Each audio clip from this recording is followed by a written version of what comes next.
Have you ever found yourself in pursuit of the very same feeling over and over again? In your journey of consciousness, at some point, you may have noticed a compulsive repetition.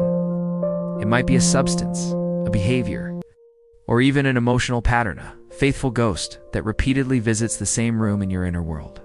You return there, time and again, craving the comfort, the escape, or the fleeting sense of wholeness it once promised. You tell yourself this will be the last time, yet deep down, an exhausted whisper knows this is just the beginning of another cycle. This cycle we call addiction.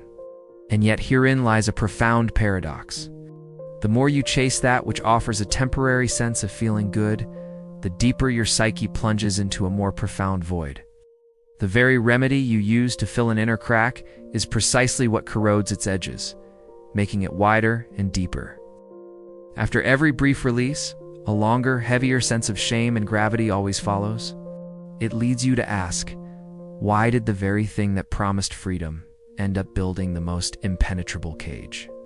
Is this a failure of willpower, or is something deeper at play? The great thinker Carl Jung would tell you that this is not a matter of willpower. He would guide you to look at a core concept, the shadow. Your shadow is every part of yourself that you have repressed, denied, and hidden from your own consciousness in order to fit into the external world. And your addiction is often the desperate cry of this exiled shadow. It is a distorted, unmet, sacred longing for wholeness. Jung had a deeply insightful perspective. What you resist persists. The more you try to annihilate or escape a part of your inner self, the more its power will return to you in an uncontrolled and destructive form. Imagine an ancient metaphor, the story of the hungry ghost. This being has a throat as thin as a needle SI and a stomach as vast as a valley. No matter how much it consumes, it can never alleviate its eternal hunger because its internal structure is incapable of allowing nourishment to pass through. Your state of addiction is like this hungry ghost. Your ego craves to be seen, to be accepted, to be loved, but the channel to your true self is blocked by past traumas, fears, and self-judgments. So, no matter how many substitutes you pour into this emptiness alcohol, drugs, work, the approval of others, they pass right through, leaving only a deeper hunger behind. What you truly crave is not the substance of your addiction, but the connection to your authentic self. Now, let us reframe this process together. The loss of control, the pain, the cyclical despair you feel, this is not a failure. It is not a stain upon your character. It is not even a regression. It is a distorted prayer emerging from the depths of your soul. Your addiction is the most wounded, most neglected part of you, crying for help in the only way it knows how. It is a messenger, and though its face may be terrifying, the message it carries is vital.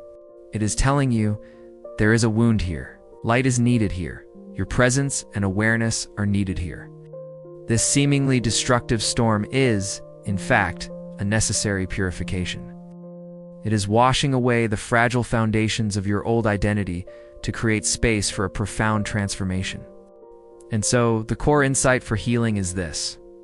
Addiction is not a quest to feel good, but a desperate attempt to stop feeling so bad. Its true healing, therefore, begins the moment you find the courage to turn towards and fully experience all of that badness.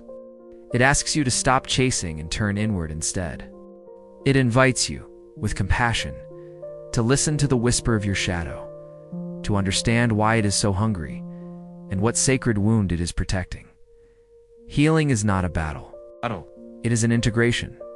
So, friend, if you are on this difficult journey, if you are wrestling with the hungry ghost within, please remember this. You are not lost. You are simply in a sacred pause. That unfulfillable craving is not your curse. It is the very evidence of your innate, sacred yearning for wholeness. Your addiction is a dark signpost on your path back to the self.